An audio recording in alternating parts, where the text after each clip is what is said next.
Confidence നമുക്ക് എല്ലാവർക്കും ഉണ്ടെന്ന് നമ്മൾ വിചാരിക്കുന്നു. പക്ഷെ പലപ്പോഴും നമുക്ക് ഉണ്ടാവാറില്ലാത്തൊരു സാധനമാണ് ഈ കോൺഫിഡൻസ്. ബട്ട് ഈ കോൺഫിഡൻസ് എന്ന് വെച്ചാൽ പലരുടെ വിചാരം നമ്മുടെ ലുക്ക്, നമ്മുടെ മുഖം, നല്ല മുടി, പിന്നെ ഷാറുഖ് ഖാൻ ഒക്കെ പോലെ ഇരുന്ന ഭയങ്കര കോൺഫിഡൻസ് ആണെന്നാണ്. For example, if I come here and stand and say I am very, very confident. I don't mean that. Actually, ഇവിടെ ഇങ്ങനെ നിന്നിട്ട്, hi, I'm very confident. This is where you become confident. It's all about keeping your shoulder right and looking straight at the person's face and talking beautifully because you know what you're saying. അല്ലേ? പിന്നെ confidence പലരും material സൈഡിൽ നിന്നാണ് ലഭിക്കുന്നത്. അതായത് നമ്മൾ നല്ല പൈസ ഉണ്ട്, അല്ലെങ്കിൽ കുറെ കാറൊക്കെ ഉണ്ട്, ബംഗ്ലാവ് ഉണ്ട് എന്നൊക്കെ പറയുമ്പോൾ ഭയങ്കര കോൺഫിഡന്റ് ആണ്. എന്റെ അളിയൻ പോലീസിലാണ്, ഞാൻ വളരെ കോൺഫിഡന്റ് ആണ്, അടുത്ത ദിവസം റിസൈൻ ചെയ്തു, എന്റെ കോൺഫിഡൻസ് ഒക്കെ പോയി എന്ന് പറയരുത്.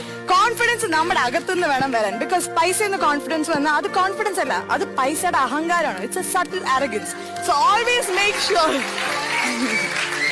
സോ ആദ്യം നിങ്ങൾ നിങ്ങളെ തന്നെ ഇഷ്ടപ്പെടണം. നിങ്ങളുടെ മനസ്സ് നിങ്ങളുടെ കൂടെ നിൽക്കുകയാണെങ്കിൽ you will always be confident. I love you.